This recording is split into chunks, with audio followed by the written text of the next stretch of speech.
over as we go on to the backbench business of the day.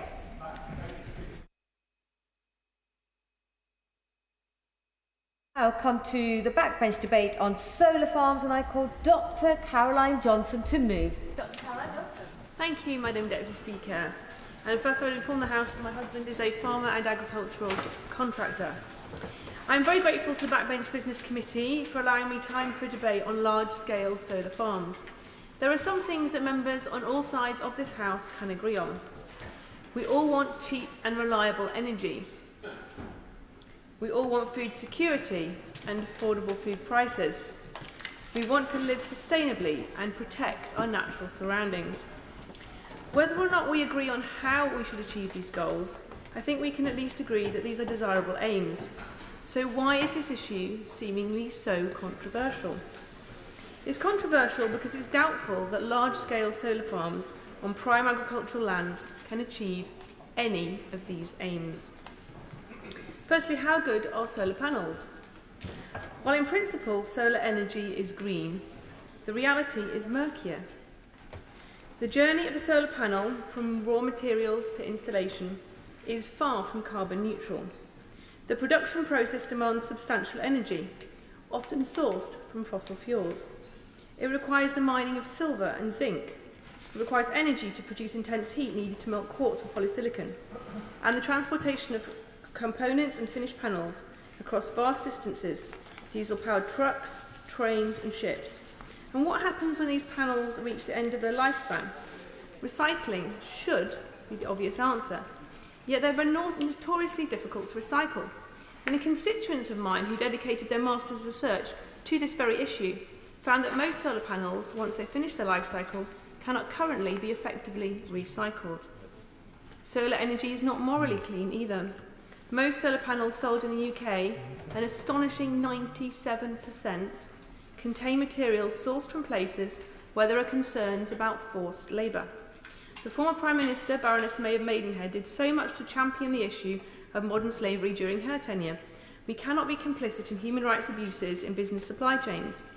The government's decision to U-turn yesterday on the Lord's message to the GB Energy Bill is welcome, but it is shameful that it came after so much pressure. Even if the challenges with production, transportation and recycling could be resolved, there are concerns about whether solar energy is the right option for the UK's energy production at all. Solar energy is most effective in sunny places, where there's high demand for energy when it is sunny. But in the UK, the highest energy demand occurs when it's cold and dark. This means energy must be stored, leading to the need for large battery storage systems, which bring their own problems. We could require another debate just to discuss those. In fact, the UK is ranked as second to last on a list of 240 countries in terms of its suitability for photovoltaic electricity production. Of course I'm going to wait for my honourable friend. And there is a further point about suitability, for as she knows as a Lincolnshire MP, Lincolnshire produces a hugely disproportionate amount of the nation's food. By compromising food production, food security is put at risk because these solar panels, industrial developments, are using up land that could otherwise feed the nation. Yeah. My right honourable friend is, of course, right as usual, and I will come to more detail on that later in my speech.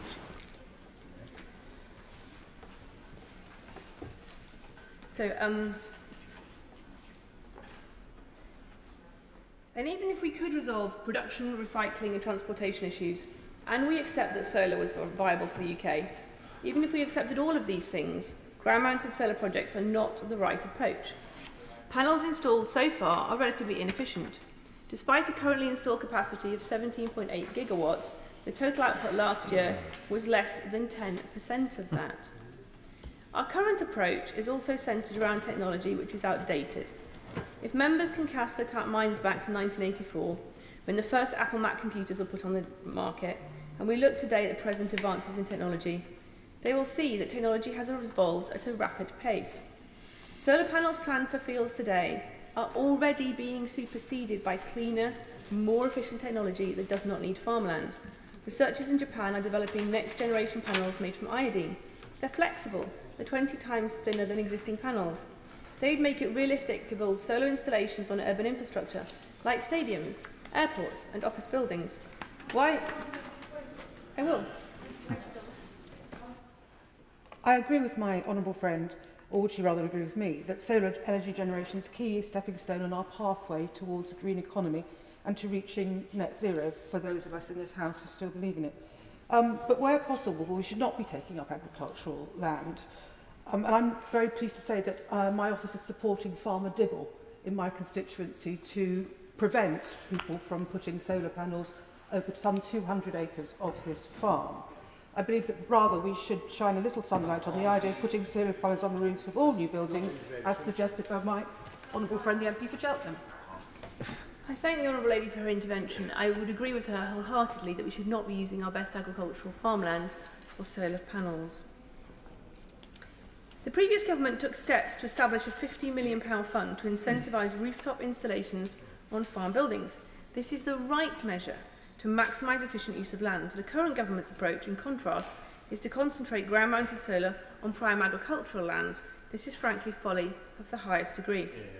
Madam Deputy Speaker, there are 600,000 unused south-facing acres of industrial rooftops across this country.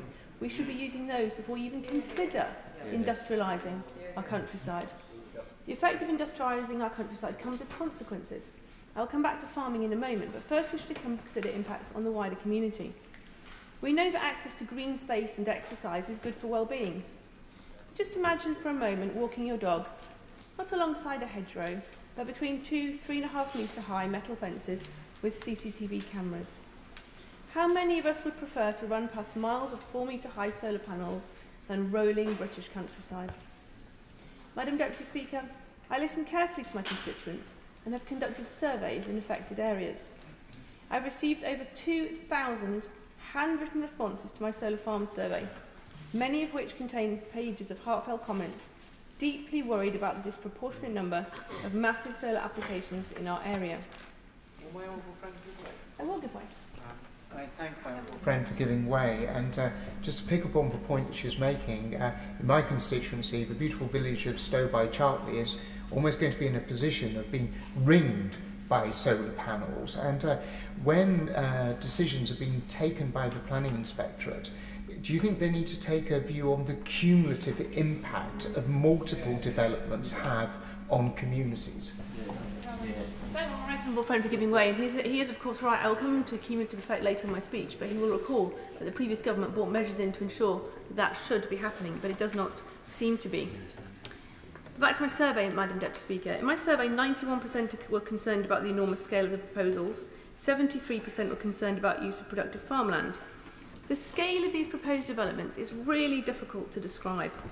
I took the former Prime Minister, the Right Honourable Member for Richmond and Northallerton, scale maps overlying areas with which he was personally familiar. He saw the problem, and to his credit, he took action, as I've described. If the Minister will be prepared to meet with me, I would like to provide him with some similar maps so he can see for himself the scale of these potential developments. These developments go on for miles. They do, as my right honourable friend has said, encircle villages, preventing natural growth and home building over time. They even encircle individual homes. One isolated rural home in my constituency may soon find itself surrounded by solar panels on all sides, like the hole in the centre of a miserable glass donut. Such is the wonderful nature of my constituents, Madam Deputy Speaker, that their prime concern expressed to me was not for themselves, their view, their personal well-being, but instead for security of the country, and most specifically, of food security. Let us be very clear. The risk of taking our best farmland for solar risks us in a volatile world being unable to feed our citizens. Best and most versatile land is defined as land in bands 1, 2 and 3A, though land in 3B is a valuable and entirely usable resource for farmers. In Lincolnshire at present, 99.1% of solar installation area covers the land in the best and most versatile category. Would my honourable friend give way on that? I will give way to my honourable friend. I thank my honourable friend for giving way, and she is making an excellent speech. And one of the considerations which is not normally considered is the reinstatement provisions after a solar farm has been implemented. A great vast quantity of our prime agricultural land is being taken out of production. But with the general term being maybe 20, 25 years, do you not think it is right that consideration should be given to the state of the organic matter, the soil ability and the yield potential ability of that land after that 25-year term has, or longer, has gone forth with, and the negative impact that then has on our food production? Yeah. I thank my honourable friend for his intervention. He is, of course, again, right. And one of the concerns that I have is I don't believe this will ever be returned to farmlands. And I think many of my constituents feel the same. It's also worth noting that 99.1% of solar installation covers the best fertile land, despite the fact that testing is being procured by the developers and appearing to suggest poorer quality soil than DEFRA maps and local knowledge would have expected. Will the Minister ensure that where soil testing is done, it is independently verified? Lincolnshire, as my honourable friend has alluded to earlier, is the nation's breadbasket and produces 30% of the UK's vegetables. The land in the county is also more productive than the UK average, with the wheat harvest over a difficult last 5 years 25% above the UK average and much, much more productive than global averages. So this is land we can least afford to lose. I will give way.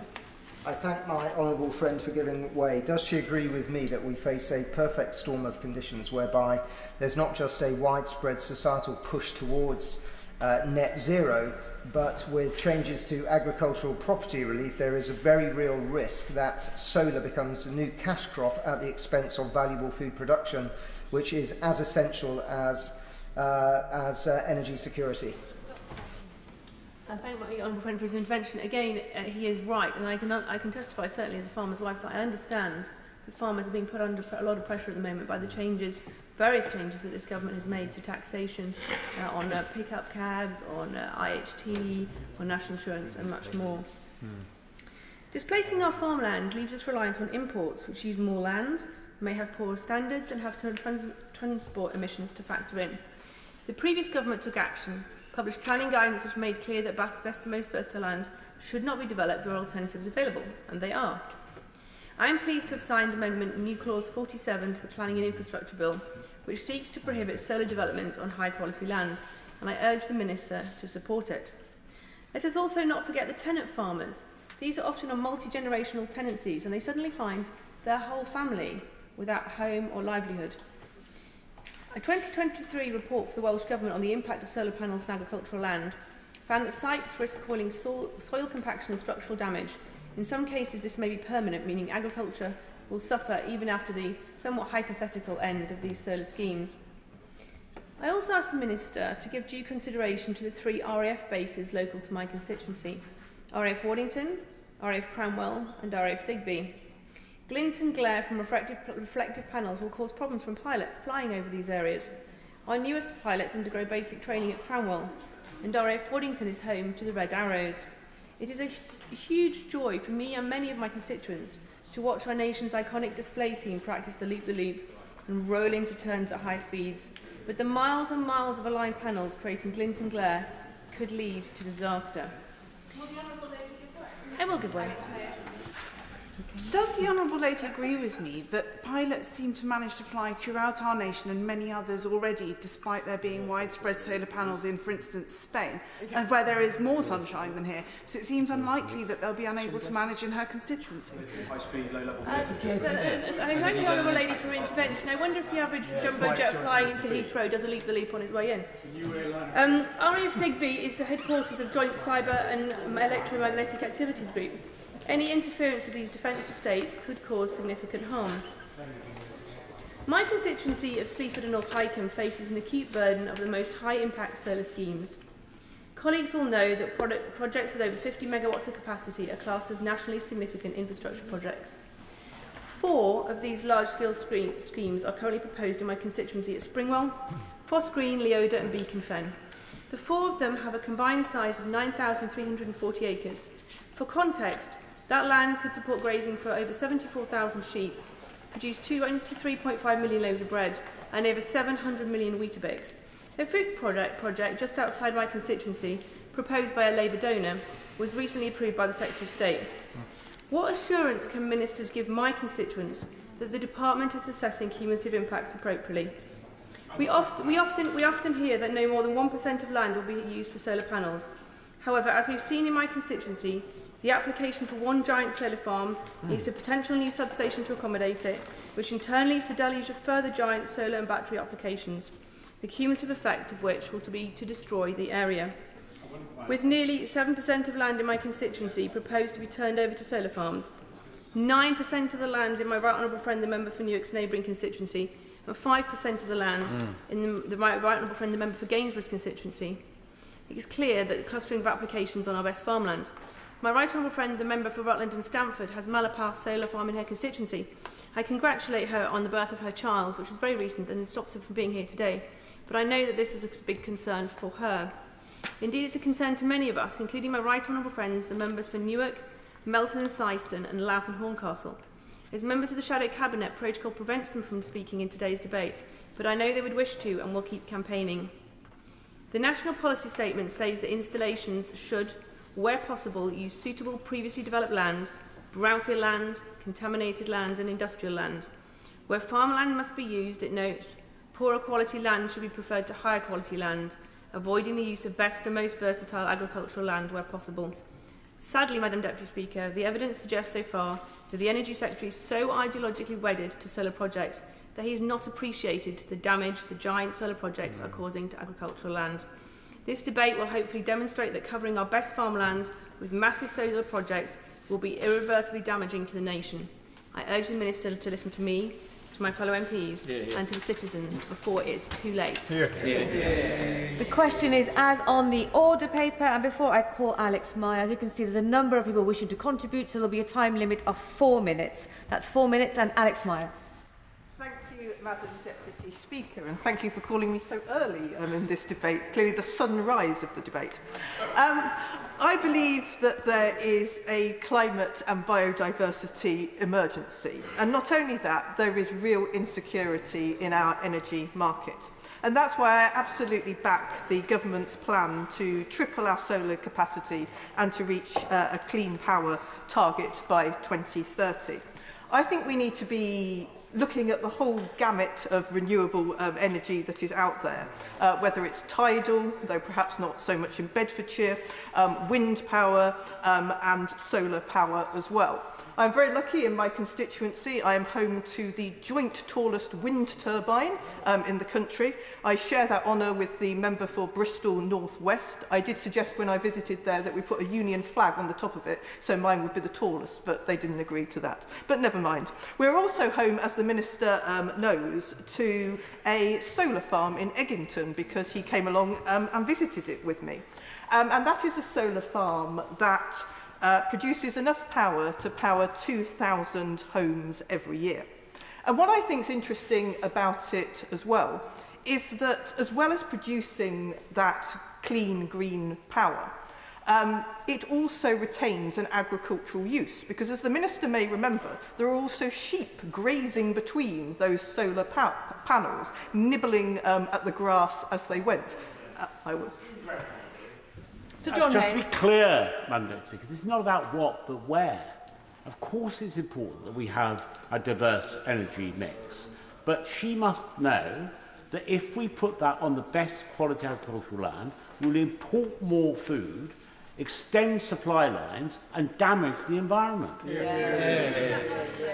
I thank the member for his contribution. I think we need a mix, but we cannot be in a situation where we rule out using solar panels on large chunks of land. So as I was saying, when the Minister came along to visit our solar farm in Eggington and meet the sheep, not only that, some of the land around it, when the producers decided to work there, has been transformed into wildflower meadows as well. And I'm also aware of another organisation in my constituency, AW Group, they're the people with the turbine, but they're also branching out into solar as well. In the next couple of months, we'll be building another solar array, and again putting in those wildflower meadows that are so important for biodiversity in our country when we face real problems for some of our pollinators and other insects, so they're so important. And the other thing that I learnt when visiting that solar farm was actually that it could be useful for some of our ground nesting birds as well, who found shelter and sanctuary underneath some of those solar panels.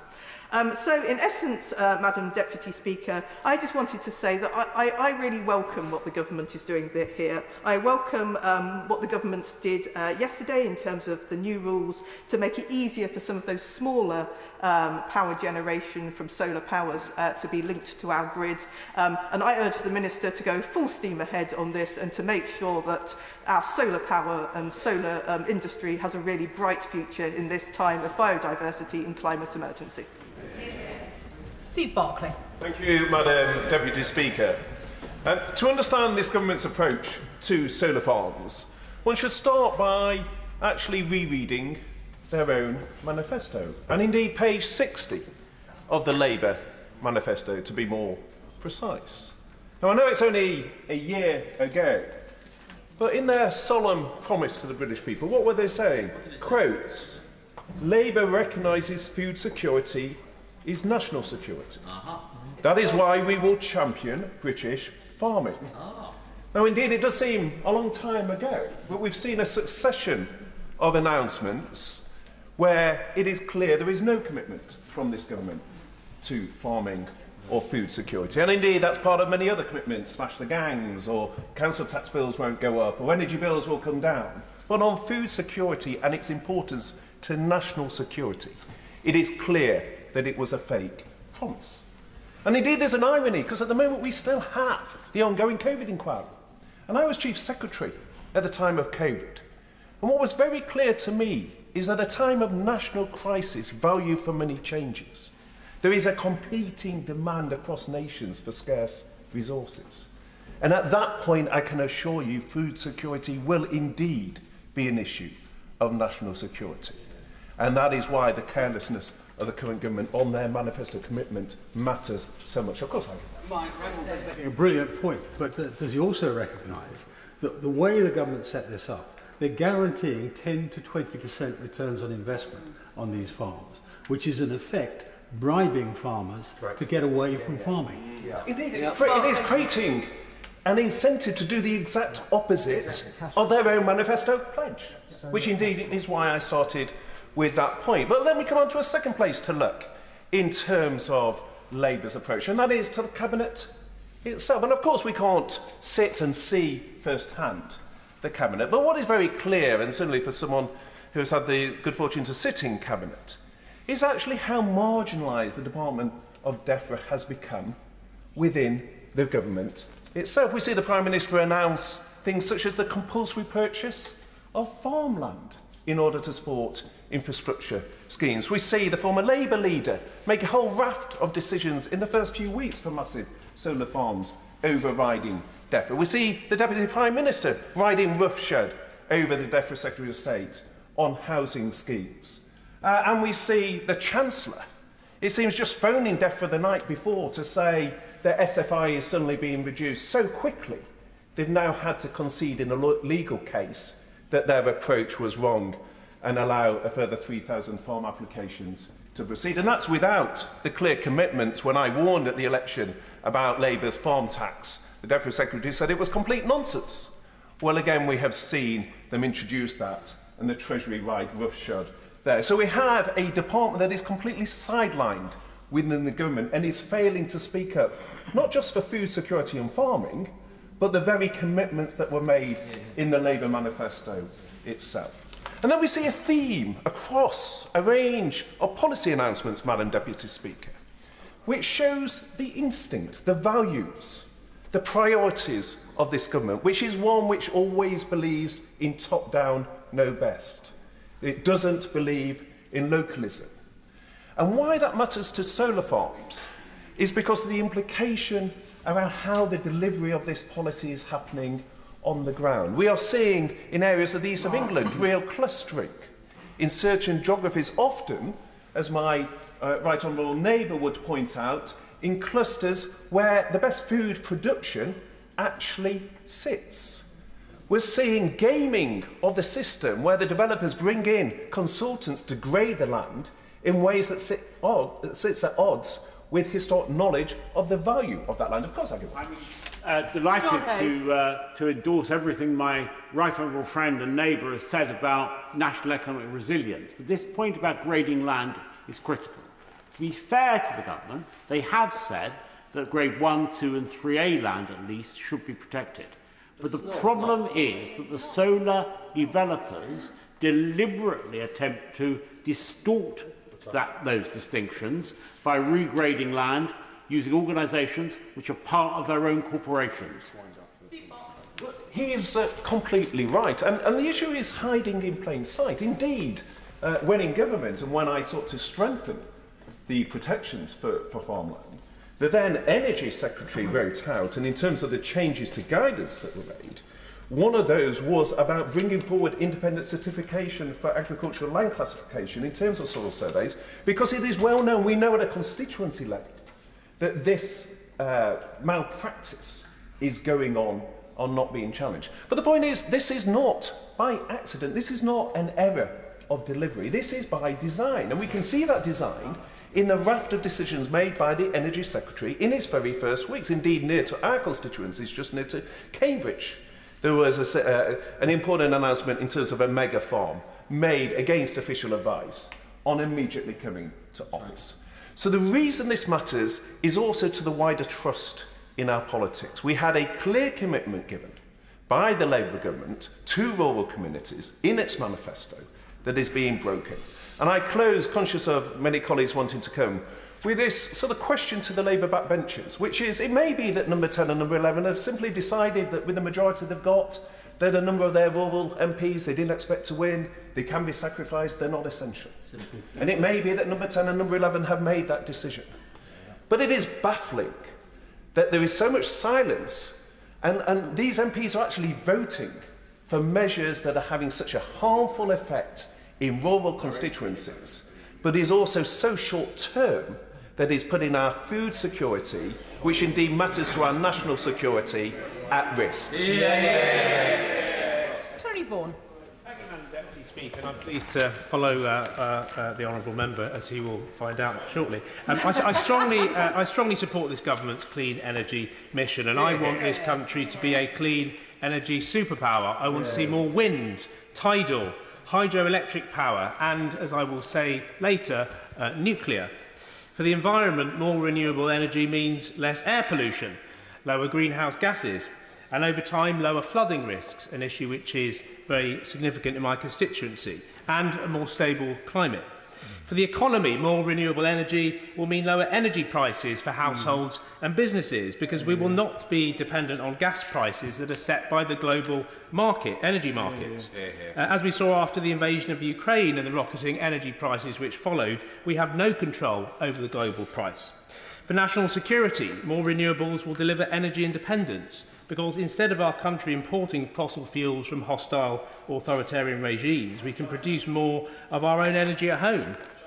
Tragically, these points have been lost on the Conservative Party, who've given up on being ambitious about tackling climate change. They simply do not believe that this country, the birthplace of the Industrial Revolution, has the will or the ability to build the world's strongest green economy. And Reform's policy seems to support the surrendering of control of our energy prices to the global markets, given their commitment to fast-tracking oil and gas developments in the North Sea and abolishing subsidies for renewable energy. Now, my constituency of Folkestone and Hythe is proving to be a popular place for planned solar farm developments, primarily because of the above-average numbers of sunshine hours that we have in our relatively flat land. And currently we have 5 solar farm projects in my constituency, which, if they progress, would qualify for national significant infrastructure project status. And there's a few smaller ones as well. We want to play our part in Folkestone and Hythe in supporting this nation's clean energy mission. And I believe that we should be doing this in two ways. First of all, through bringing back nuclear energy generation at Dungeness, and second, by taking our fair share of solar developments. On nuclear, I'm glad that the government has committed to nuclear as part of our energy mix. The former Dungeness power station, yes. Gentleman for giving way, and he said he'd got 5 such proposals in his constituency. Does he support all 5 of those proposals in Folkestone and Hythe? Well, as I'll come on to say, there is an issue here about each area taking their fair share of developments. It's absolutely key that we support the government's mission, clean energy mission, and taking our fair share. As I'll come on to say, we need to make sure that it is a fair share. I won't take anything further at this stage. You'll hear what I'll come on to say.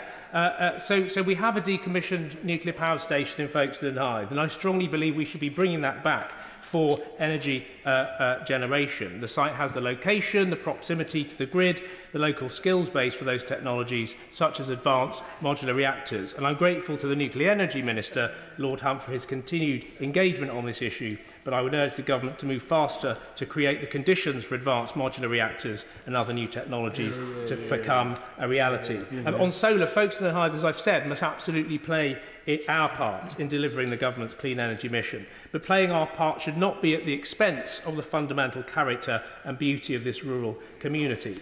People visit Romney Marsh for its tranquility and its beautiful landscapes.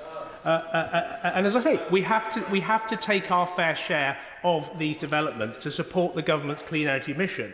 But as I say, covering a large area of Romney Marsh with multiple developments will affect the character of the area. Just one of these projects would occupy 2.3 square miles of countryside, and there's 4 more in the pipeline. It's entirely consistent to support the mission and to accept our fair share, while also saying that there need to be principled limitations on this, and that a reasonable amount of development is an entirely right position to take. The point I'm making is that solar farms need to be evenly spread across the country. The clean energy mission is a national endeavour, and we can't have one community in Romney Marsh facing this on their own. I want to look. Lastly, if any honourable members want to intervene and make any further legitimate points, they're free to. Yes. I thank the honourable gentleman for giving way. I think he's making part of the point that I was trying to make with my speech. 7% of my constituency is open to solar panel applications. Does he agree with me that that is an obscene amount of solar panels to put in our best quality farmland?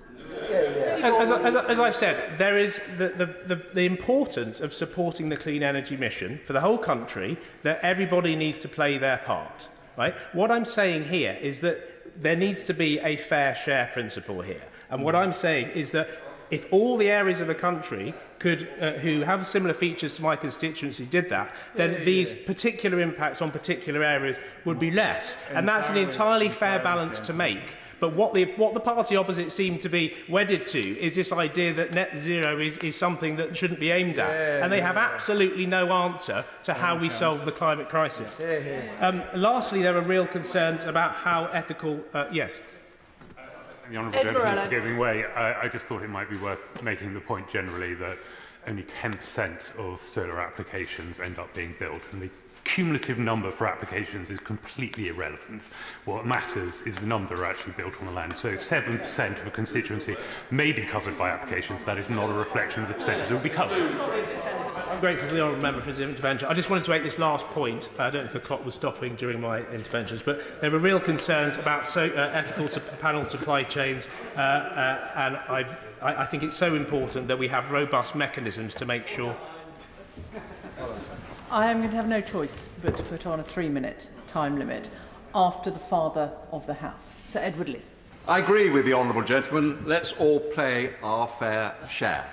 And I will support him on Romney Marsh if he supports me on Gainsborough. Fair deal. The distribution of solar farms across the country is, as the honourable member has made clear, highly uneven. Of the 650 parliamentary constituencies, 310 have more than 0.1% of land taken up by solar development, 151 exceed 0.6, 96 have more than 1%, The 5 most affected constituencies are Newark, with 8.85% of land taken by solar farms, Sleaford and North Hykeham with 6.9%, Newport East at 5.12%, my own beloved Gainsborough at 5.8%, and Selby at 4.2%. So I say to the Honourable Gentleman, this is a debate not about solar farms or green energy, it's about the sheer concentration of these solar farms in some parts of England. That concentration is ironically on some of the best growing land. That's the problem, that there seems to be a coincidence between the most productive farmland and the concentration of solar applications he described. Absolutely right. So solar schemes, can I just make a bit of progress? I'll give away in a moment. I've got to be fair to other people. Solar schemes are totalling 13,000 acres within a 6-mile radius of the small town of Gainsborough. Now, Madam Deputy Speaker, can I have some visual help, please? As you can see, loads of solar farms around here. I got away with it. I got away with it. How long have you been here? The Secretary of State has approved, in fact, he approves these projects immediately. They just go through his desk within a week. The cumulative effect of these solar installations is colossal in one small area, with numerous sites proposed and accepted in Lincolnshire. But I say this to the Minister, can you just concentrate on what I'm just saying for a moment? All right? It's terribly important. We're not arguing against solar farms. All we beg him to do is take them together. We can't have all these separate public inquiries. We've got to look at the 13,000 acres all over Gainsborough. Isn't that a fair point? Because otherwise it's totally unfair on a particular area. And that's the only point we're making. It's all done on a cheat, on a so-called national infrastructure project, which was a device brought in by Tony Blair for nuclear power stations and that sort of installation. They are bypassing local democracy. That's what's so unfair, and that's why people feel disenfranchised in certain parts of England. I agree, if you take it all over the country, if you distribute it, as the Honourable Gentleman said, fairly, there'd be no argument. The fact that they're concentrating it so much in one small area of England, that is the argument, yes. Thank you, Father of the House, for giving way. I'd just like to make the point that the reason why we get the concentration is because of grid capacity. The grid is constrained in the areas where there's the highest level of demand. It is unconstrained in the areas where we have the least amount of demand, which is rural areas. So that's why you keep getting those applications there. Upgrade the grid, you don't have that problem. Sir Edward Leigh. Well, that, of course, leads me on to the point of whether these are really an efficient way of actually achieving green energy. First of all, let's look at solar power is land intensive, 200 times more land needed compared to gas, inefficient during winter or cloudy periods.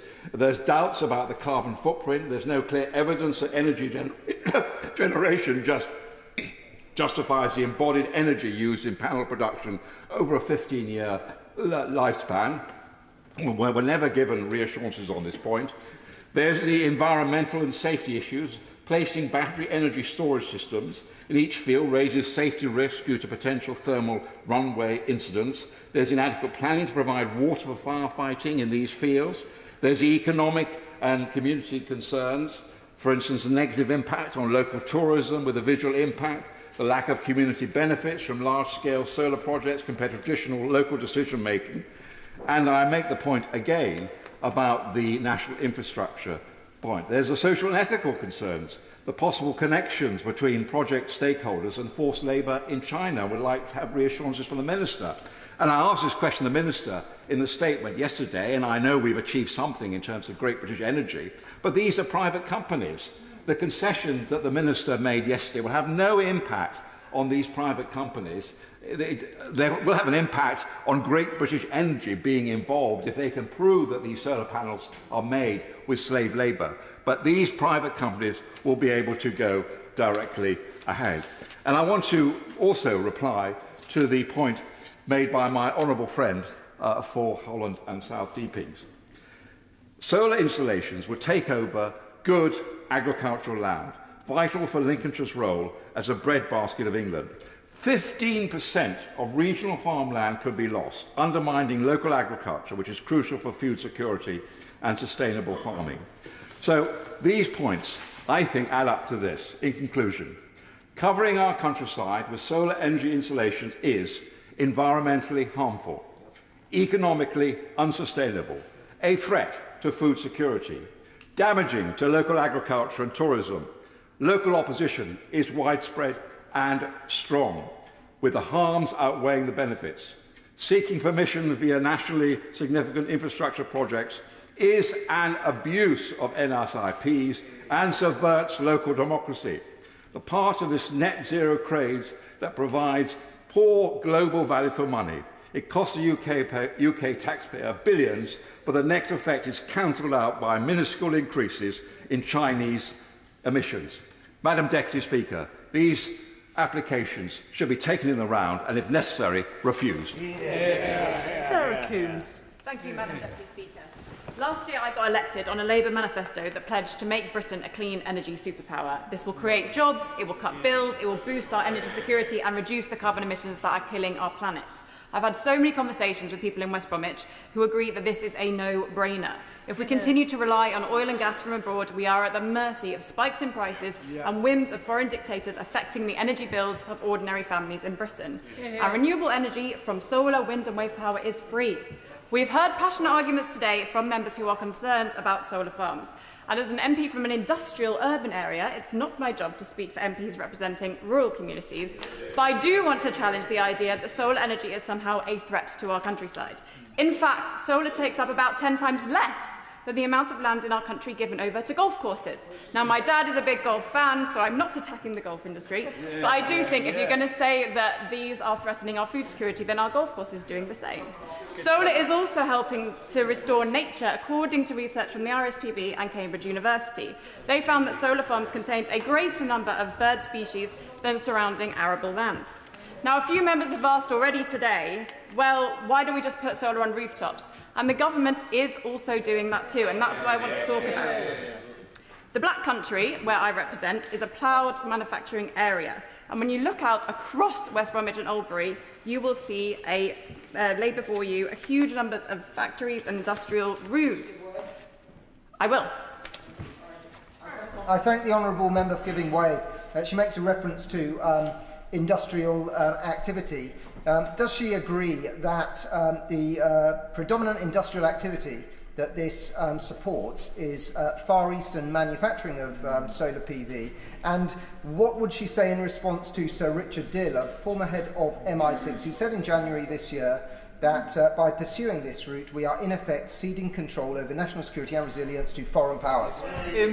I think that companies in my constituency who put solar on their roofs will see their energy bills reduced and they could put more energy back to the grid. So I think they think we're nearby each other. My companies think this will be a big benefit to their business. There's no formal estimates of the amount of factory roofs in the Black Country, but if I take a local example of William King, one of West Brom's longest-running metal processing businesses, they have 29,000 square metres of warehousing facilities. That's almost 3 hectares of rooftop that could be used to generate solar power. They've already made a start installing solar panels, and I hope that 300 or so other manufacturing businesses in my constituency will soon follow suit. Lighting up the Black Country with solar will drive local growth, create new jobs and build new skills and power our industry in manufacturing heartlands. Now, I know there are still lots of challenges to the private sector making the most of the solar opportunity, many of which the government are working to address, whether that's upgrading the grid so that factories can give away excess energy to local schools or delivering quick new grid connections. The other issue is about the business rate system and making it even more pro-solar than it already is. At the moment, if a business installs solar panels on their roof and consumes all the electricity themselves, there should be no increase to the rateable value. But local businesses have raised with me concerns if they generate excess energy with their solar panels that they want to sell back to the grid, then their business rates may be affected and increase. That creates a disincentive for companies to install maximum solar panels and generate additional clean energy. I met with my honourable friend, the Energy Minister, just last week, and we had a good discussion looking at the full range of options at our disposal to make rooftop solar the norm and not the exception. And I'm excited about what unleashing the full potential of solar panel across the Black Country and Britain could be. It will reduce our exposure to fossil fuels and their volatile prices, that ends our dependence on international markets, and it will ultimately bring down household bills.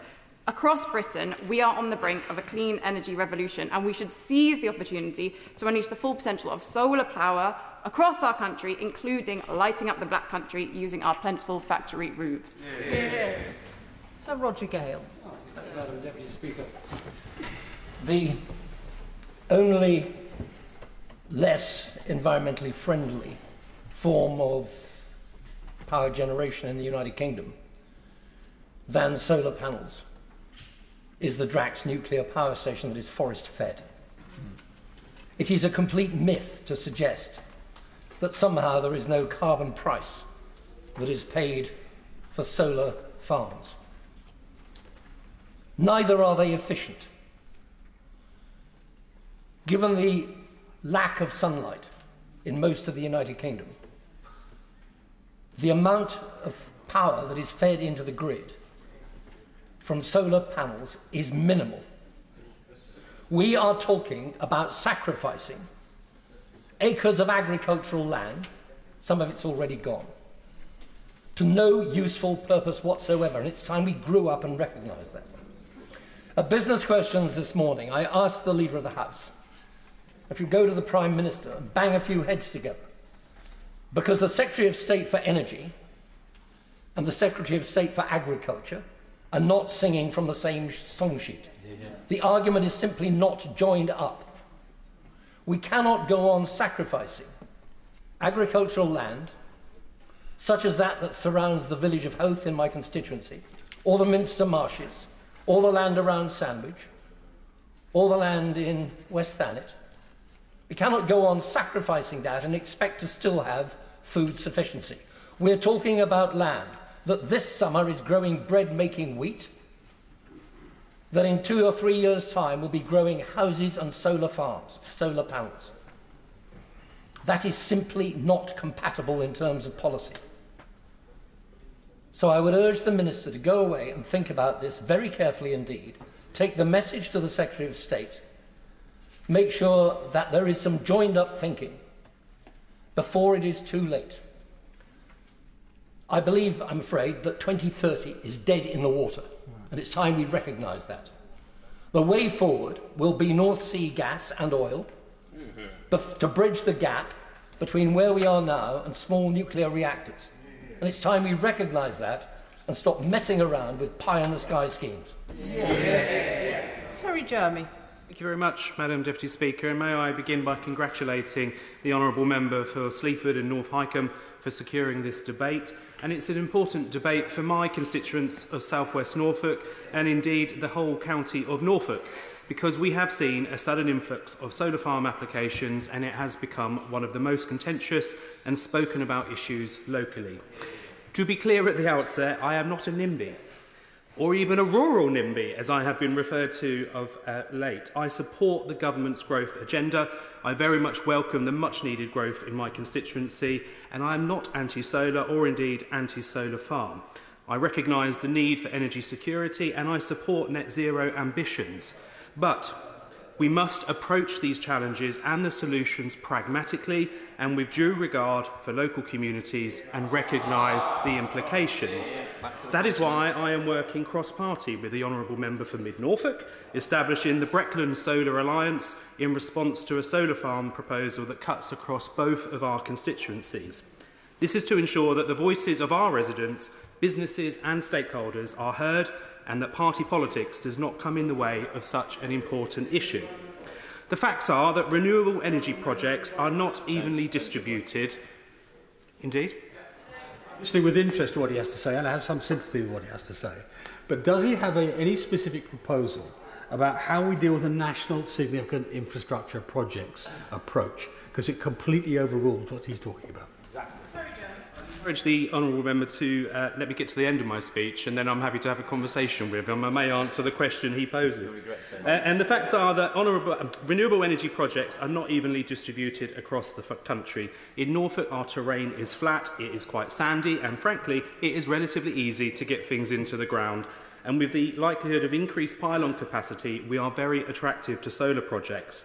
We are getting more than our fair share of applications for solar farms, and that does place increased burdens on certain communities. One of my particular concerns about the influx of applications is the impact on food security.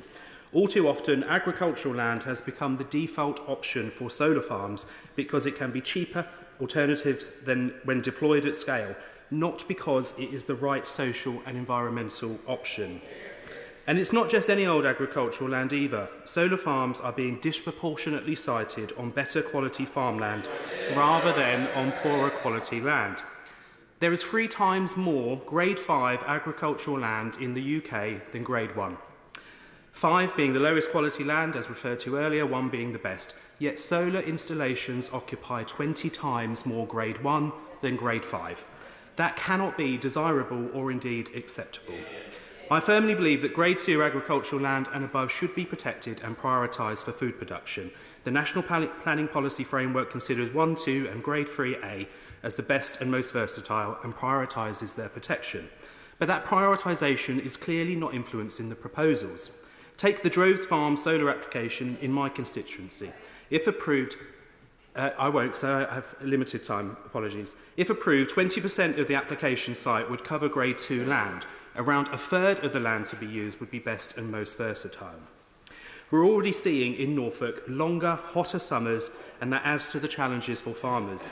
Irrigation is needed more frequently, adding to the costs, and more land is becoming unviable for food production.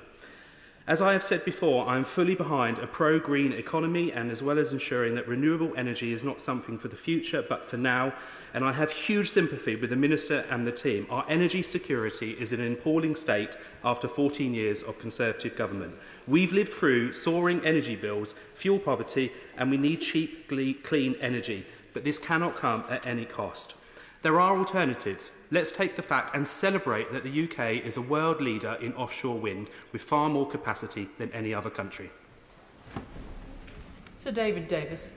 Thank you, Madam Deputy Speaker. Can I congratulate the Honourable Gentleman on what he had to say? Hear, hear. He was at least responsive to the local interest in this. We've heard a number of rather glib comments about this percentage and that percentage of land. Let's just look at it from an individual point of view.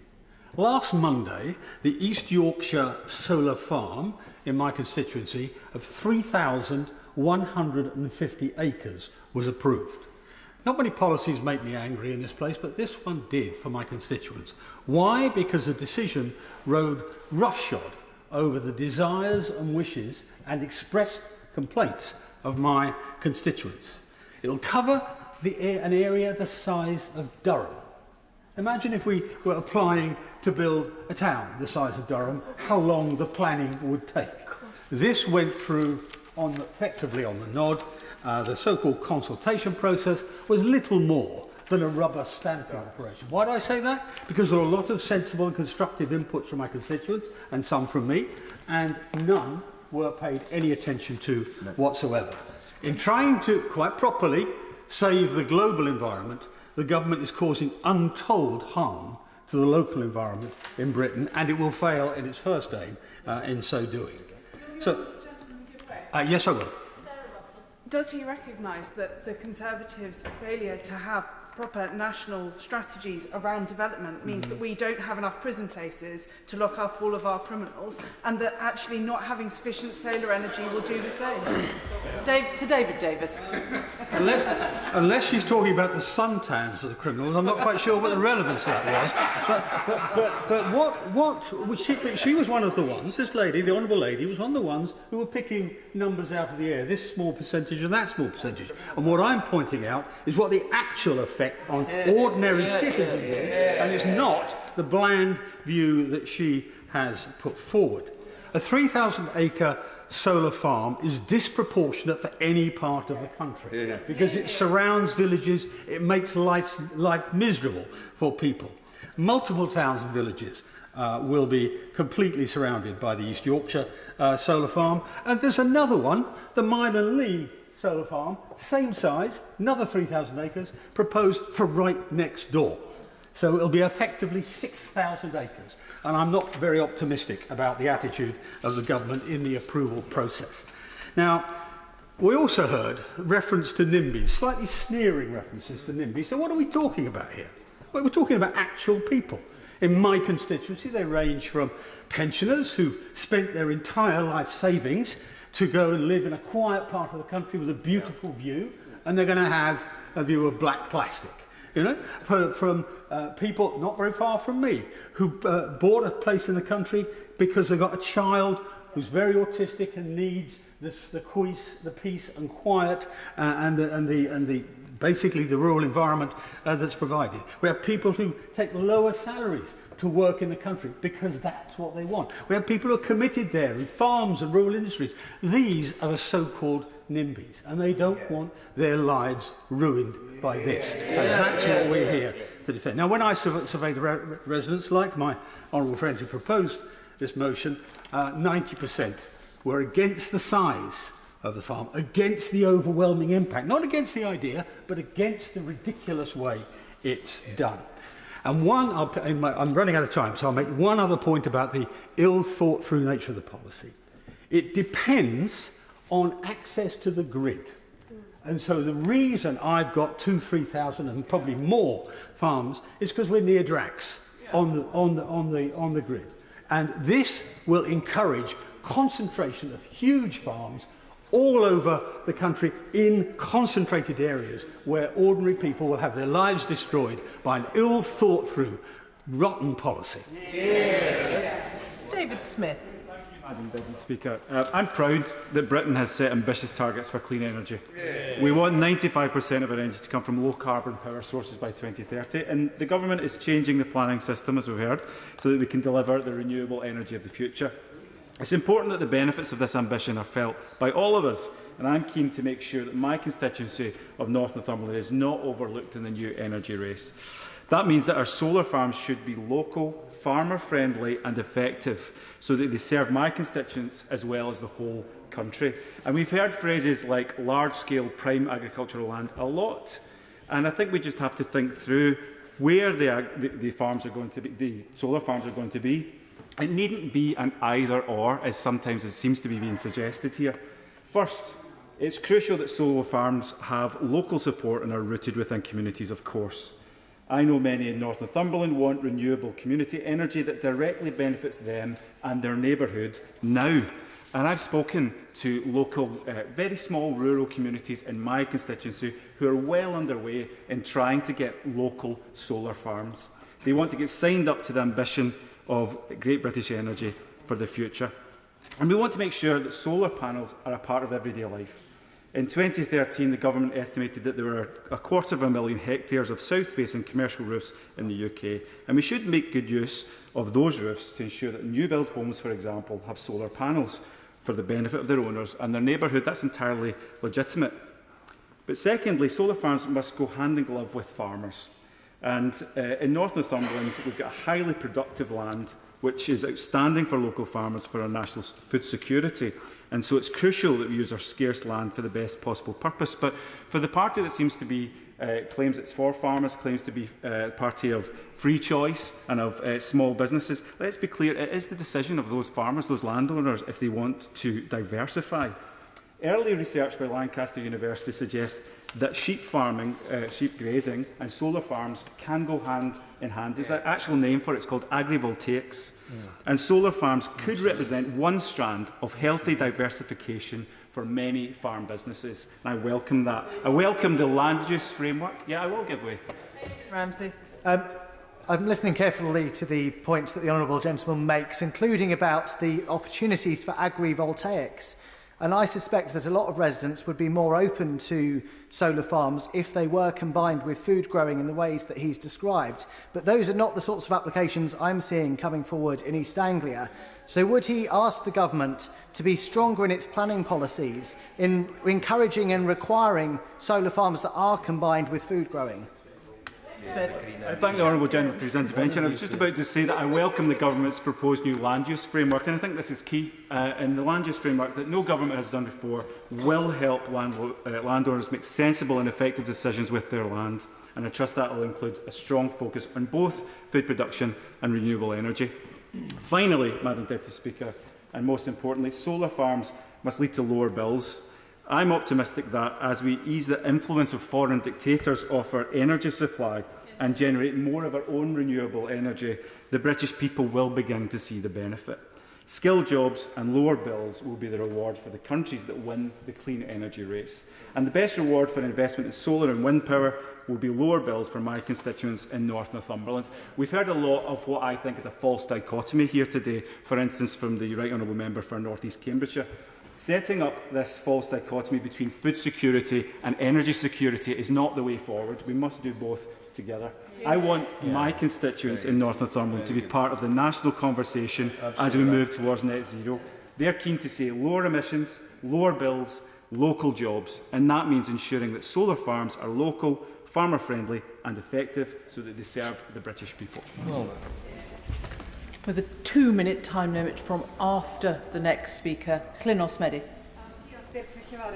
Ynys Môn is known as Energy Island. However, support for clean energy should not undermine our communities.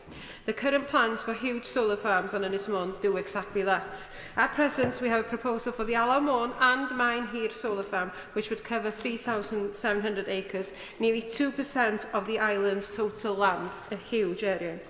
These solar farms will be built on good quality agricultural land. Ynys Môn is not opposed to solar energy. The island already hosts several farms, such as the Brynodyn Solar, Bodorgan Solar and Porthwen Solar. In addition, Traflwch Solar is awaiting construction. We are playing more than our part in the green transition, from solar to wind, from marine to nuclear.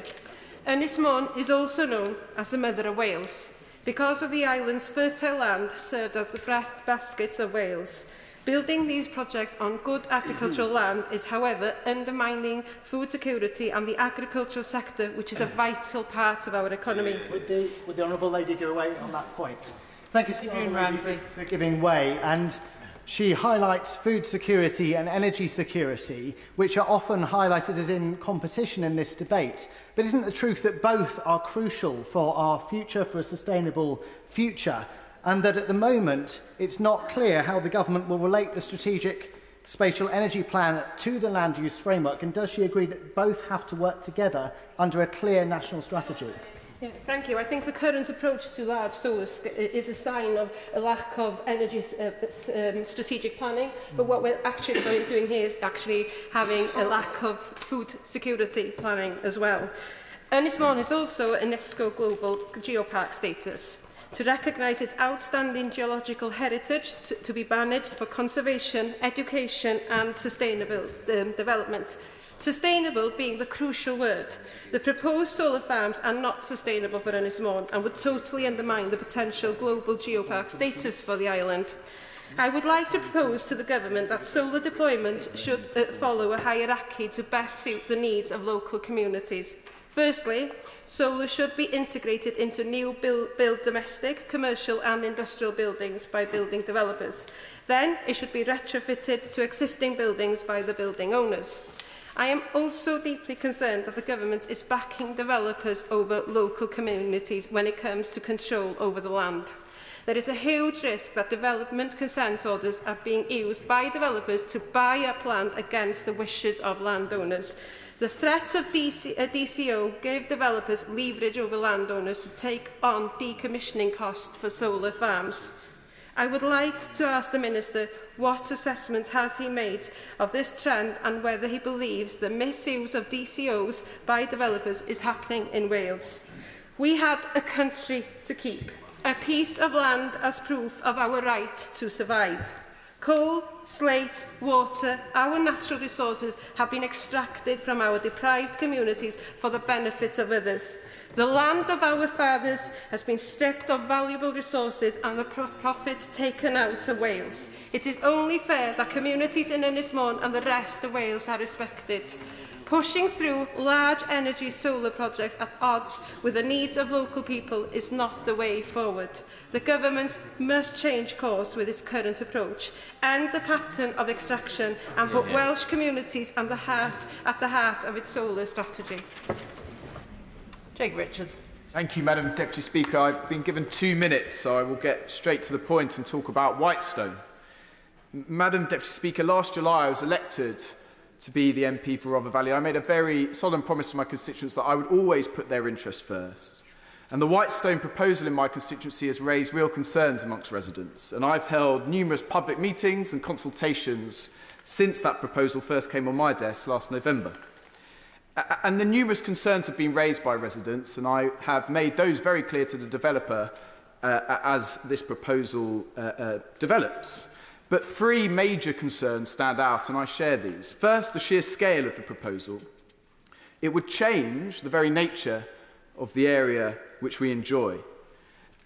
Secondly, the particular locations which are affected. There are 4 beautiful villages which would be potentially engulfed by the proposal that is Whitestone. They include Ulley, Brampton on the Morven, Harthill and Kiverton Park. I've had conversations with the developer. I'm pleased that there has been a reduction of 25% already, but I am hoping for much, much more indeed.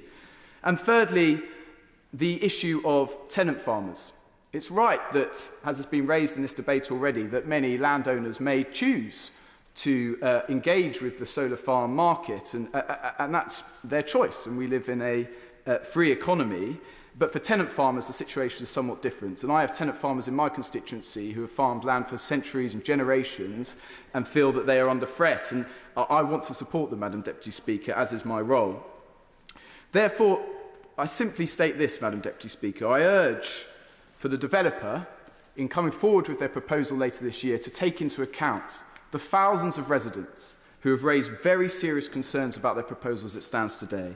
I urge them to make their proposal proportionate and fair, and make sure that we get a fair deal out of the transition to a green economy.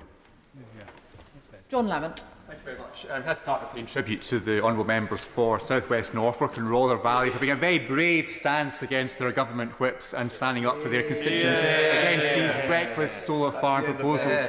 Today's debate is specifically on solar energy, but the points I intend to make apply to more than just this type of energy infrastructure. The manner in which these projects are being pursued aggressively and without due care is beginning to cause a major backlash. There are rapidly growing fears that solar and renewable projects are being forced through and greenlit for installation against the wishes of the very people who will have to live next to them. The net zero at all costs agenda of this Labour government, which is enthusiastically endorsed by the SNP at Holyrood, is causing great concern across the country, and that's for good reason. Protecting the environment shouldn't come at the expense of our economy, jobs and our countryside. Labour and the SNP's approach needs to change. Major infrastructure projects are a particular issue in rural constituencies like my own in the Scottish borders, where the countryside is not just something we speak about wistfully, it's in some far-off place. It's where we live. The countryside is part of our community. So when solar projects are getting proposed that are bigger than some towns, Madam Deputy Speaker, it's deeply worrying for local people.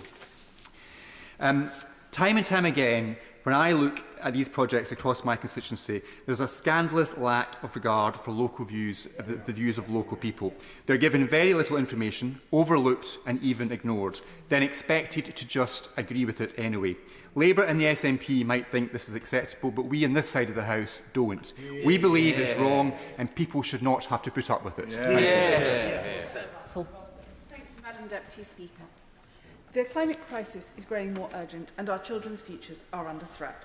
Solar energy will play a crucial role in the mission to produce secure, affordable energy in this country. Since the general election, the government has consented more solar power than was consented over the entirety of the last 14 years, and Great British Energy is investing £200 million in funding new rooftop solar energy panels and renewable energy schemes for schools, hospitals and communities, including to be placed on the new roof of the newly built Leighton Hospital near my constituency, and it will save hundreds of millions of pounds of public sector energy bills. New building standards will ensure that all new built houses and commercial buildings are fit for a net zero future, and these standards are expected to encourage the installation of solar panels. I welcome this. It is critical to exclude slave labour from the supply chain for solar panels, both on moral grounds and to enable alternative producers to compete on a fair playing field. In China, much of the global supply chain of solar-grade polysilicon, a key component of solar panels, is manufactured in Xinjiang, where over 1 million Uyghur Muslims are imprisoned in a vast network of forced labour camps. Open Doors, who I met with this week to learn more about their work tackling religious persecution around the world, said in a 2022 report that in Xinjiang you are always watched, a computer decides your fate against which there is no appeal. We should give way on that one. I thank the member for my honourable friend for giving way. Is she surprised to hear that whilst we are deeply concerned about solar production in China, that there was virtually zero investment in the UK's solar production during the time that the party opposite was in office, and now, since we came to power, Order. We really do have to have very short interventions. I'm not going to get every member in. Sarah Russell. Absolutely, I agree it was disgraceful, and I am very pleased that the relaunched Solar Task Force is focusing on developing supply chains that are resilient, sustainable and free from forced labour. It is very important that we work across the country with our farmers and growers. British farmers host or own about 70% of our total solar generation capacity, and whether on rooftops of their agricultural buildings or in solar farms, I'm extremely pleased that the NFU is participating in the government's relaunched Solar Task Force. We must continue to ensure that farmers are properly consulted about land use and that the previously developed or lower quality land is prioritised. I want to say thank you to the businesses in my community that have been supporting solar energy, which includes Siemens and Bestpac, both of whom are manufacturers using renewable energy sources. The Dane Valley Community Energy Company is a not-for-profit mutual society that was set up by a committed group of volunteers in my constituency, and they have constructed and run Congleton Hydro, a hydroelectricity generation project at Havana where they supply electricity to Siemens and donate money to local community groups. And there is now a sister project, Congleton Solar, installing rooftop solar on a number of sites in my constituency and beyond.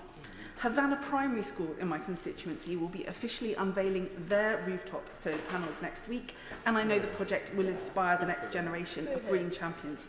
I am very proud to be part of a government that is meeting communities where they are and following their lead. Richard Tice. Thank you, Madam Deputy Speaker. Well, obviously I like to bring people together in consensus, and I think there is consensus within this House that there is a place for solar which is on roofs. And of course I like to lead by example, and so I've put solar panels on the roofs of my industrial buildings, because then you can sell electricity to the occupier underneath and ease pressure on the national grid, which is under considerable pressure. But surely, solar farms, we've been hearing about thousands and thousands of acres of solar farms. It's completely inappropriate, Madam Deputy Speaker.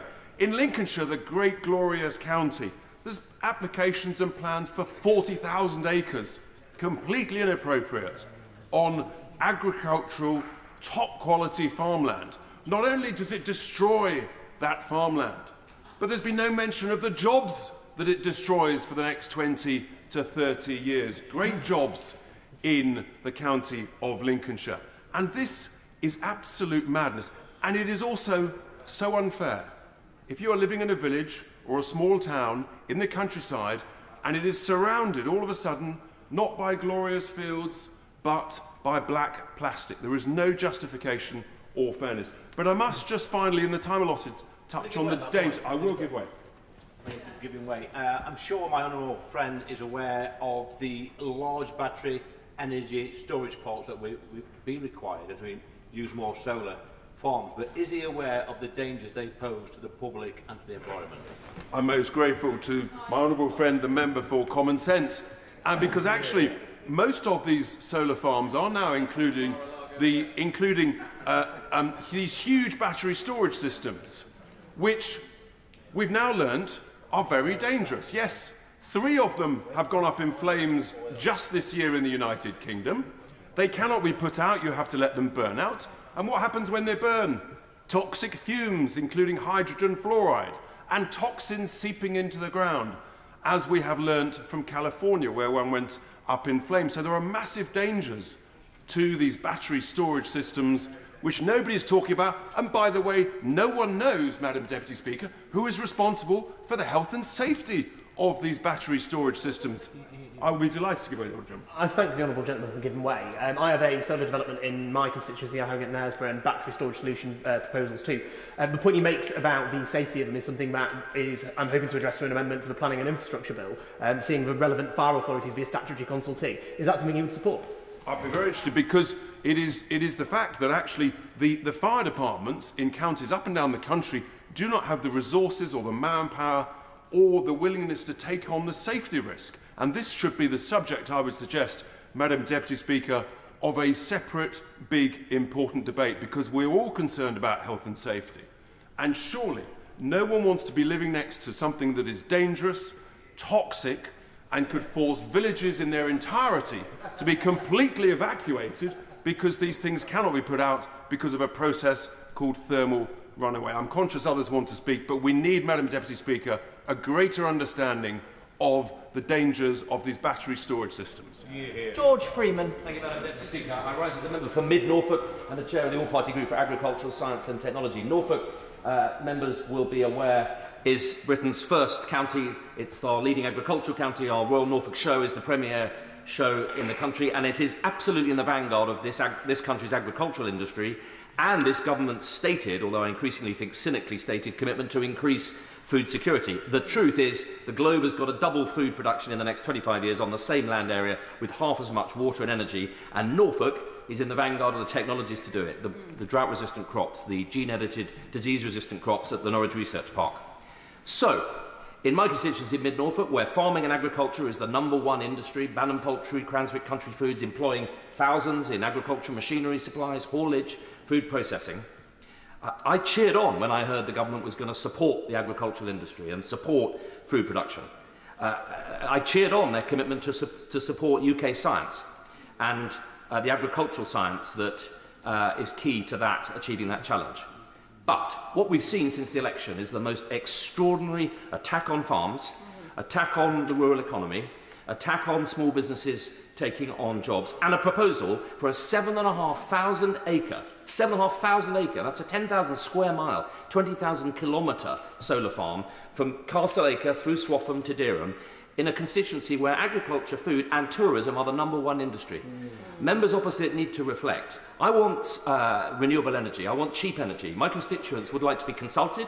They're going to wake up 14 villages living in the middle of a power station without any planning, serious planning consultation at all, with no community benefit, and all the rates is being taken back by your ministers, their ministers, Madam Deputy Speaker, to London. This is an utterly cynical move for the industrialisation of the countryside, which will rebound very, very seriously on the party opposite, but more importantly on this country's food and energy systems. It's wrong. Which brings us to the front bench spokesman, Liberal Democrat Edward Morello.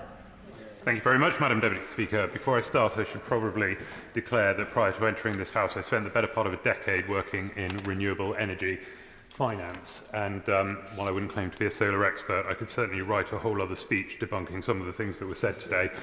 For the record, solar panels have a lower carbon footprint per unit generated than the equivalent fossil fuel.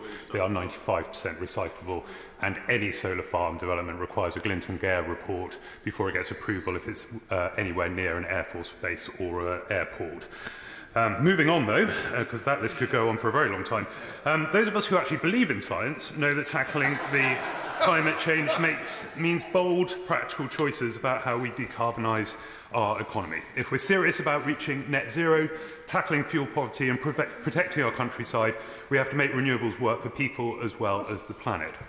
It's a point that I have often made, that as a sector, the solar is not particularly good at communicating the benefits of a just transition to the population at large. So let me be clear. Solar panel means cheaper bills for consumers, protecting against geopolitical insecurity, and a greener future for the next generation. We made substantial... Sure. I'm listening carefully to what the Honourable Gentleman says, so that we in this House can hear clearly, and the whole country can hear clearly. Is he saying that the Liberal Democrats fully support solar farms? Yeah. Well, the Honourable Gentleman will be pleased to know that that is within the speech. We have made substantial progress on decarbonising our power grid. A decade ago, just 6% of our energy came from renewables. Today, that figure stands at 42%. And that is a national achievement we should be proud of. But we can go further, not just because of the climate emergency demands it, but because renewables are the cheapest source of energy available. Liberal Democrats believe strongly in expanding solar and other renewables to reduce our dependence on fossil fuels, improve energy security and bring down bills. Crucially, we believe this must be done while protecting our natural environment. A strategic land use framework is essential if we're serious about delivering net zero while also safeguarding our ability to produce food and restore nature. We are asking more and more of the countryside to produce food, capture carbon, generate clean energy, support biodiversity and provide space for housing, tourism and recreation. Without a joined-up approach, we risk pitting these priorities against one another. It is therefore vital a framework gives clear national guidance on where solar is most appropriate, avoids high-quality agricultural land wherever possible, and encourages dual-use solutions that support both energy generation and nature recovery. It must also enable local authorities to plan ahead with confidence, balancing competing pressures in a way that reflects the need and character of their local communities. Planning policy should not be dictated solely by where grid connections are available, but by a long-term vision of how we want our land to be used. It is a common claim that instead of putting solar on fields, we should put solar panels on rooftops and car parks. I do not disagree, but as someone who used to work in the sector, I feel obligated, and I feel like I make this point a lot, to explain the commercial realities. If utility-scale solar costs 50 pence per unit to build, rooftop solar is roughly double that, and carports double that again. Meanwhile, energy companies pay as little as 5 or 5.5 pence per unit for energy exported to the grid. That means that pure export rooftop and carport solar do not stack up financially for investors. This is something the government can fix. By mandating a minimum export price, we could unlock rooftop and carport investment, reduce pressure on farmland, and cut consumer bills. Yes, wholesale energy buyers would earn a little less, but consumers, communities, and the climate would all benefit. This is an easy win for the government that has stated its commitment to net zero. Ground-mounted solar will invariably remain part of the energy mix. We cannot reach our climate targets without it.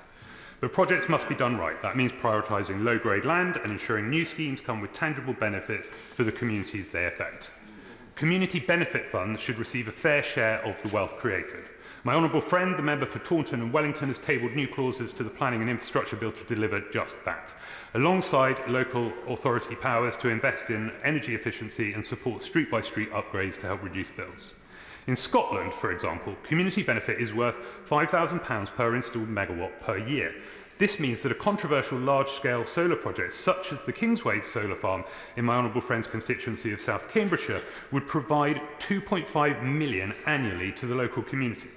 That is the scale we should be talking about, and it has to be the community that determines how and where that money is spent. Today, about two-thirds of UK solar is ground-mounted, but rooftop solar does have a critical role to play, and the Liberal Democrats are proud to be leading on this issue. We welcome the government's decision to adopt our policy on mandating solar panels on new roofs, on the roofs of new homes, a core part of this and first step of our rooftop revolution. We call on ministers to go further by requiring new homes to meet net zero building standards and include provisions for solar generation. And when it comes to delivery, Liberal Democrats in local government are showing what can be done. From the Barclay solar farm in Hykeham to the Scanscale Park in Westmoreland and the thousands of car park panels installed at Portsmouth, we are delivering clean energy at scale, backed by communities. But delivery must also be responsible.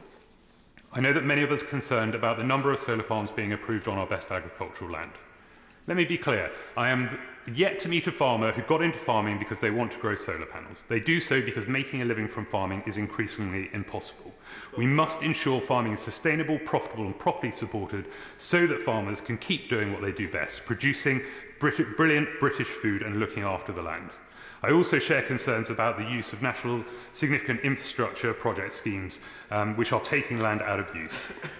It raises questions about long-term land use and oversight, particularly given the level of foreign investment in the sector. Finally, a very quick word on standards. I appreciate I'm testing the Deputy Speaker's patience. I know there are genuine concerns about labour practices in the global supply chain, but the industry is taking action. I can personally attest to this, having been part of the Solar Energy UK Supply Chain Sustainability Working Group when it was first constituted. The industry is taking this very seriously, and through the Solar Stewardship Initiative, robust ESG traceability standards are being applied to ensure compliance with UK and EU laws. By the end of the year, certified facilities will produce over 100 gigawatts of panels annually, 5 times the UK's current capacity. As a result, we can be confident we can meet the targets without compromising our values. Madam Deputy Speaker, the potential for solar is enormous. It can drive down bills, reduce emissions and create thousands of jobs as well as protect our countryside. Shadow Minister Joy Morrissey. Thank you, Madam Deputy Speaker. And may I pause to pay tribute to the members on the backbenches who were not able to contribute today. It is evident by the amount of members here on my benches, Madam Deputy Speaker, that are so passionate about this issue. And 2 minutes was very inadequate to describe the distress that many of their constituents feel. And I will try to encapsulate what I have heard them say, but it does not do justice to the amount of anguish that rural communities are facing. This solar farm debate is an attack on rural communities. It is an attack on farmers, on tenant farmers, and an attack on English rural way of life. And I didn't hear people complaining about solar farms being built in industrial areas, on rooftops. What I heard was the complaints about 3,000-acre solar farms destroying the countryside, destroying villages, being built with no concern for the communities they will leave behind. Now, I want to pay tribute to my honourable friend, the member for Sleaford and North Hykeham, in moving this motion today. She has done the House a tremendous service in bringing this important debate on solar farms to the floor of the House. And moreover, my honourable friend has done much more, and she deserves recognition for that. She has worked tirelessly on this issue over a number of years to fight for her constituents in Sleaford and North Hykeham. And I can testify to that. I was the Desnes whip when we were in government, and no member from both sides of the House bothered us more on this issue of how important it was to protect rural communities and solar farm expansion. It was my honourable friend who secured vital changes from the last government to limit where solar farms could be built, changes this government has now undone.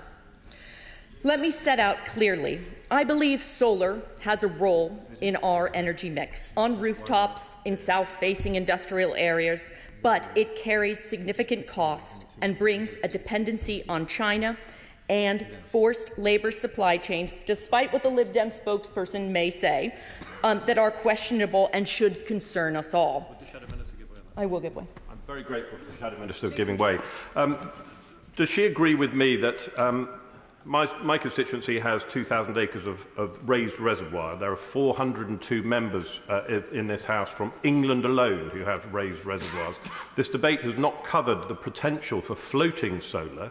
And does she agree with me that if the forthcoming government solar roadmap does not contain a substantial amount on floating solar on raised reservoirs, then we have missed a massive opportunity? May I thank the member for your excellent point, and may I subtly suggest that perhaps the member puts in another backbench business debate on this topic, because there was such an interest today. I'm sure that another debate on that topic on floating solar would be welcomed in this House.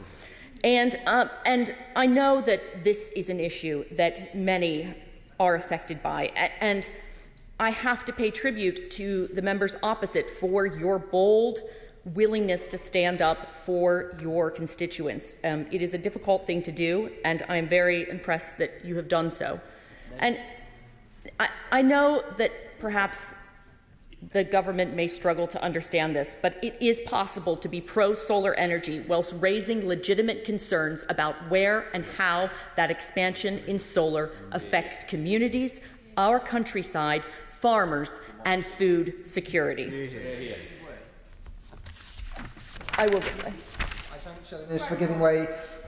Does she agree with me that if we continue to permit countryside, including areas such as Wetheroak and Huntington in my constituency that face solar applications, to be consumed by solar, we don't just erode our agricultural self-sufficiency, but it's also really important that this government does not betray the countryside any more than it already has.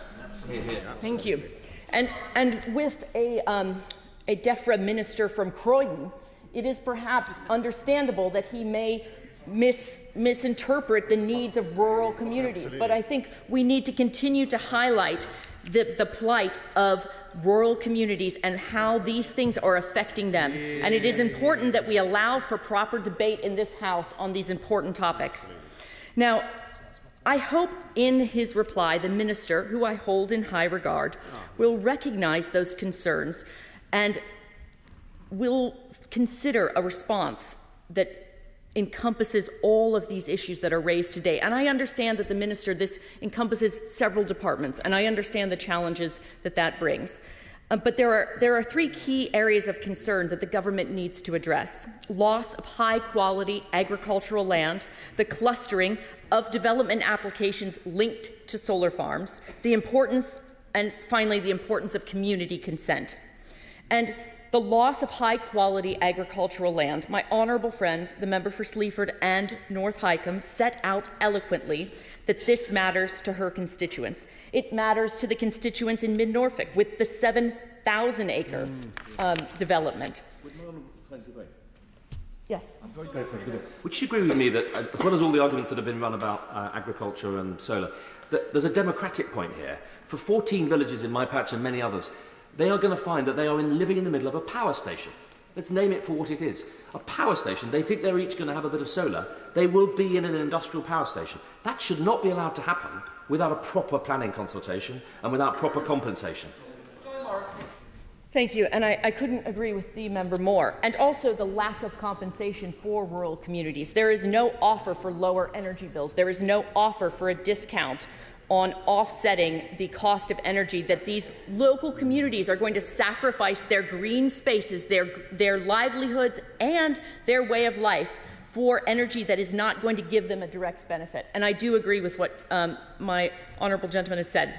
But in Lincolnshire, we see this is a huge impact. We see constituencies, we see solar applications, particularly with my honourable friend in her constituency. It was covering 7% of the overall available land. 7%. My right honourable friend, the member for Gainsborough in Lincolnshire, faces a 5% consumption of land with solar. That is shocking. 5% of his constituency. Just across the country, my right honourable friend, the member for Newark, faces a 9% consumption of land to solar farms. 9%. Lincolnshire's agricultural land is vital to our food security, but it is under threat. Developers are seeing this land as the fastest and easiest pathway to solar farm development, enabled by a government that seems to place no importance on our food security. Absolutely. The Countryside Alliance recently highlighted tenant farmers are facing threats, and I appreciate that this was also raised by the member for Rother Valley, so I appreciate his boldness in doing that. And these tenant farmers are being evicted to make way for solar farms. Tenant farmers are not landowners. They work the land. They are being evicted so that these solar farms can be put in place. As the right honourable member for North East Cambridgeshire and the father of the House pointed out, we are losing farmland and farmers with our food security in a reckless, ideological pursuit of net zero. Yeah. That is why His Majesty's opposition has tabled new Clause 47 to the Planning Infrastructure Bill, limiting where solar farms can be built on agricultural land. So I ask the Minister, what assessment has the government done on the impact of solar farm applications on the loss of agricultural land and tenant farmers in areas like Lincolnshire to our national food security? Will he look at ways to incentivize development of solar capacity away from agricultural land? As the developers seek easy access to agricultural land, it is leading to a clustering effect, and many of the members on my benches mentioned this today. We saw the 3,000-acre development mentioned in East Yorkshire, coupled with another 3,000-acre development, 6,000 acres of land in East Yorkshire being consumed by solar farms. The need for these applications to cluster around substations for cost-effective grid connection is creating an overwhelming impact in areas like Lincolnshire, Suffolk, Buckinghamshire, East Yorkshire, Norfolk, and across areas in our rural communities in England and in the south of Scotland. I particularly want to pay tribute to my honourable friend. I'm sure that the Shadow Minister is bringing her remarks to a close very shortly. I will, Madam Deputy Speaker, and I hope that we can address this issue again very soon in the House, because I do feel there is much more to be said on this important matter. Because the member for Mid-Buckinghamshire wasn't able to say all of his remarks, and many here were not able to raise their concerns. And finally, I want to talk about community consent, and it has been raised so many times already today. And we need to make sure that we are listening to these communities, not ignoring them, not bulldozing over the green spaces, our countryside and our agricultural land, for the sake of a relentless net zero target that will destroy our rural way of life. And in closing, I just want to mention again that agricultural land is being consumed by this government at an alarming rate. Farming capacity lost as tenant farmers are evicted. Whole counties being covered in clusters of solar farms.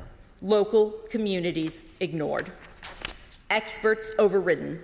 These are the realities of a solar strategy driven by ideology ahead of evidence. I urge the Minister to heed the concerns the Honourable and Right Honourable members have raised so forcefully today and change course urgently. Minister, Michael Shanks. Thank you, Madam Deputy Speaker. May I begin by congratulating the Honourable Lady for Sleaford and North Hykeham for securing a debate on this important issue. And I think the first day in a while that Westminster hasn't been basking in sunlight, although I did note, contrary to some of the members opposite, that solar is currently generating 30% of this country's electricity, more than any other technology at all. So it does play a critically important role in our energy mix. And let me say firstly, the Honourable Lady asked if I would meet with her to discuss proposals in her own constituency. Of course, I'm very happy to meet with her, as I do with members across the House on these issues.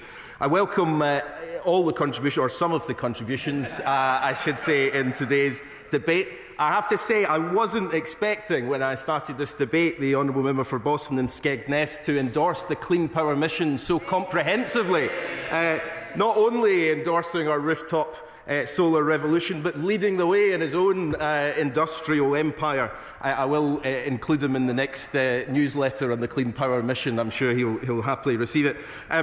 I'm very happy to briefly, as I know we're short of time, Madam Deputy Speaker, outline the government's position and respond to some of the points made in the debate. But I know a number of points have been made, and I also hold the Shadow Minister in high regard as well, and I'll respond to some of her points in the course of my speech.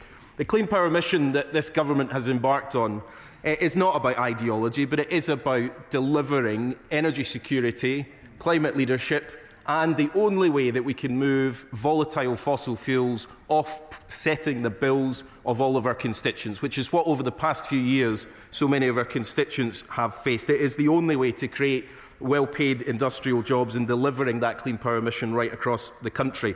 Now, my honourable friend for Northumberland also referenced community benefits and the benefits to individuals in installing solar panels on their own roofs, and he's absolutely right about that. And I'll come back to this point about rooftops shortly. I also welcome my honourable friend's contributions as a former pupil at Parkmains, where I used to teach, although I should say for the record he wasn't a pupil when I was teaching there. But he also made a point, and I do want to just reiterate this point, that this is not a battle between food security and energy security. And I'll say just one thing, which I'm sure honourable members opposite will strongly endorse. Solar projects and agricultural practice can coexist. The science of agrivoltaics is developing, in which solar is integrated with arable farming in innovative ways. It's coming on leaps and bounds, and we can achieve together food security and energy security for our United Kingdom. Of course, we'll give way. The Minister, I appreciate the Minister giving way, and we've had this conversation a number of times, but he'll be aware that 210(29) of EN3 states that best and most versatile land shouldn't be used for the use of solar farms. He's already informed me that no solar farm in the country has more than 50% use of best and most versatile land. Will he commit to a hard stop on how much best and most versatile land could be used in a solar project? Well, as I think I said the last time we had these exchanges, I always welcome the Honourable Gentleman's numerous written parliamentary questions to me. It's a treat every morning to see them. And he does raise important points. And look, I'm not going to put a figure on it right now, but we clearly have said that the importance is finding that balance between best use agricultural land, and I will come back to it. He didn't let me get to the point, though, that what I just said about this not being a competition between energy security and food security were the words not that many months ago from the Shadow Energy Secretary before they went down this hole of denying the climate crisis as a real thing and denying energy, our energy security and food security can coexist. This was their policy 9 months ago when the Honourable Lady, I think, last brought this debate to the House, and I will give way. Thank the Honourable Gentleman for giving way. He says it's not a competition between security for energy and security for farming. It shouldn't be. The reason it is becoming one is because his government is allowing our best and most versatile farmland used for growing crops to be taken over by solar farms instead. Well, I thank the Honourable Lady for her point. I would just say that wasn't me saying that. It was her own Shadow Energy Secretary that was saying this isn't a competition just a few months ago, and I don't accept her point. I'll come on to that very briefly in a bit more detail in a second. And I do want to just say that let's not forget that this is also about tackling the climate crisis, which the party opposite might be willing to ignore. But the truth is that time and time again they forget the impact of climate change will have a devastating impact on agriculture and on land across this country, and we have to do something about it, and this is part of it. Solar will be part of our energy security in the future. It will not be entirely how we build our clean power system.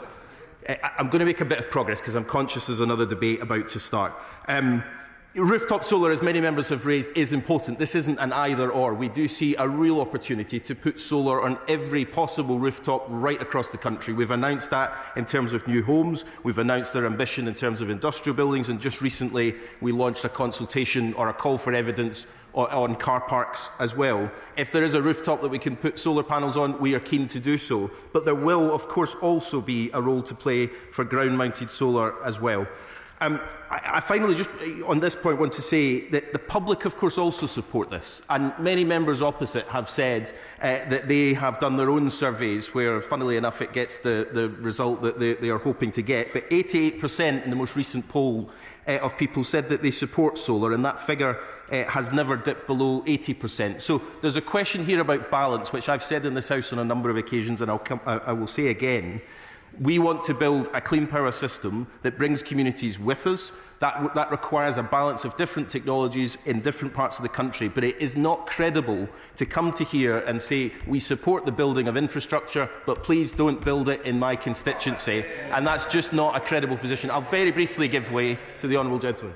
I'm grateful to the Minister, but what is the Minister saying to my constituents who are genuinely terrified by these large-scale wind farms, pylons and solar farms coming to our constituency, an area of Scotland which I'm sure he will know well? But just as importantly, what does he say to the Honourable Member for Rother Valley, the Honourable Member for South West Norfolk, who raised the same concerns as members on this side of the House?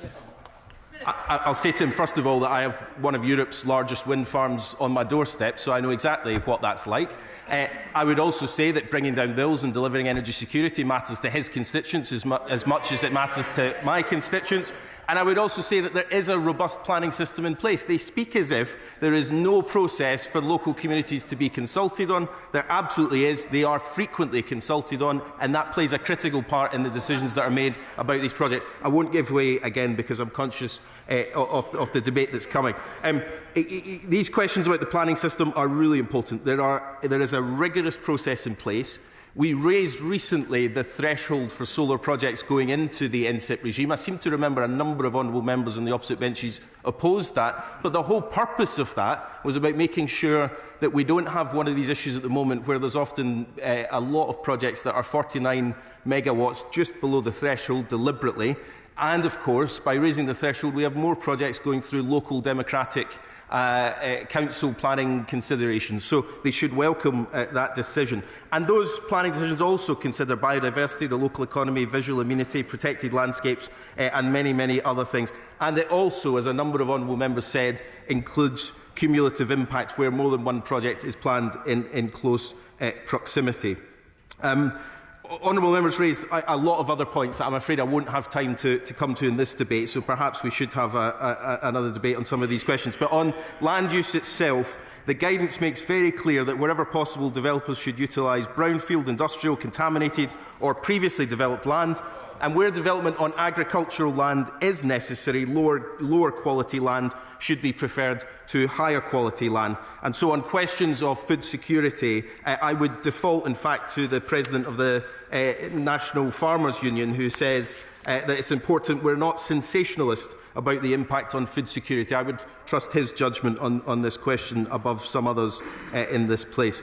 I'm sort of moving through a number of these points as quickly as I can. On land use, a number of members have raised the question of how we bring together the land use framework and the Strategic Spatial Energy Plan. I had a meeting about this just this week. It is something I think government should have done many, many years ago, both having a serious look at the land use in this country, but also how we strategically plan our energy system right across the country. They will come together, and also we're looking at regional energy plans that give a more localised view of this as well, and that's work that NISO is currently taking forward. So that is a really important step. And then on community involvement, it is really important that communities do feel like they have a voice in this process. I have frequently said from this dispatch box that I don't for a second underestimate the strength of feeling for communities that have any infrastructure built near their house or village, whether it's prisons, whether it's the electricity system, whether it's new housing.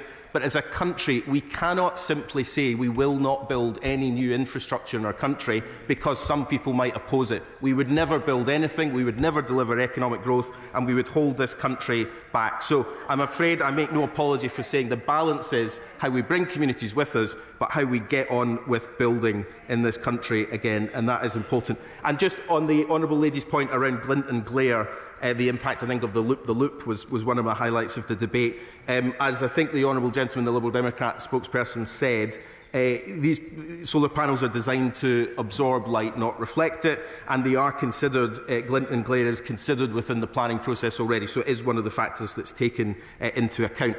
Madam Deputy Speaker, I'm very conscious of time, and I'm sorry to honourable members who raised serious points that I won't be able to get to in this debate. I'm happy to follow up in writing with a number of those points. But I would just say to the House that solar power is one of the cheapest forms of energy we have in this country. It is deployable at scale. It can play a critical role in delivering our energy security, and it can play a critical role in us delivering the climate leadership that we need, not to tackle a future threat, but a present reality right now, and one that will affect farmers up and down the country if we don't tackle it. I acknowledge that there are impacts of any infrastructure project on communities. We do all we can, and the planning system does all that it can to mitigate those impacts. But stuff in this country does need to be built, Madam Deputy Speaker. Infrastructure has to be built. Our electricity system has to be upgraded. We will build on rooftops. We will build a mix of energy technologies right across the country. We will take on all innovations that are possible. It is fantastic how quickly we are innovating in this space. But honourable members cannot simply say, let's not build in my constituency. It is not a credible option. Madam Deputy Speaker, I would close by saying thank you to, once again, the Honourable Lady for bringing the debate. While we might not agree on all of this, I take the points very seriously. It's important for me to say I do hear the points that she and others have raised, and I'm happy to meet with her to discuss them further. Thank you. With just 1 minute to wind up, Dr. Caroline Johnson. Thank you, Madam Deputy Speaker. I think in winding up, what I would simply say is I hope the Minister has listened carefully to what has been said and has understood that this is not about NIMBYs. This is not about not in my backyard. This is not about even the aesthetics of it. It's about the overwhelming scale of these proposals, the sheer scale of them, and the fact that they will take up a huge amount of good quality farmland. If one had a sensible strategy and one wanted to use ground-mounted solar, one would put it in the places that there was not good food-producing land. One wouldn't put it in the best food-producing land. That is what this government is seeking to do. The question is, as on the order paper, as many as are of that opinion say aye. Aye. Of the contrary, no. I think the ayes have it. The ayes.